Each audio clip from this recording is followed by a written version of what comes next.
In this movie, let's create a blank workbook. Now, for some reason, I like to close what I've got in front of me by clicking on the X button right here. Then this time, I'm going to make my way to my software, which is Excel. I'm going to click on it to open it. Then have a look. Right here, I've got blank workbook. Click on blank workbook and you are presented with a fresh workbook. Okay, that is one way to work. For some reason, let me just type in come. So for some reason, I end up typing come right down there because I want to see something. Then press the enter key on the keyboard.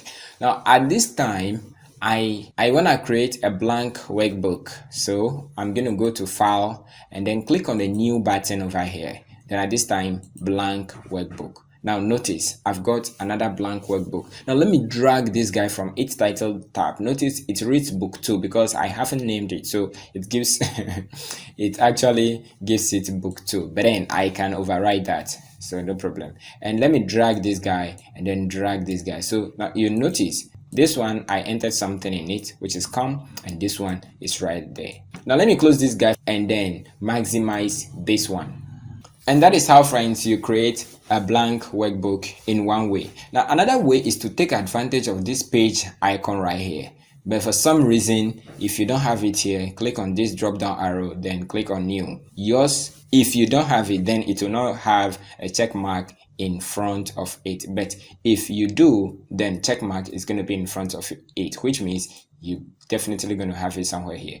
Click on this guy over here and that will create a new blank workbook for you right here inside Excel.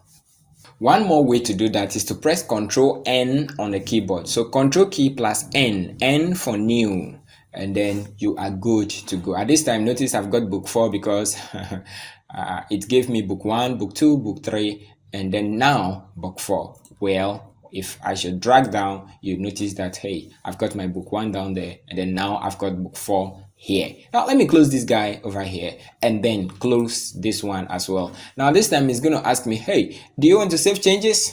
Oh, come on, I do not want to save changes, so don't save, and then you are good to go. That is how you create a blank workbook here inside Excel.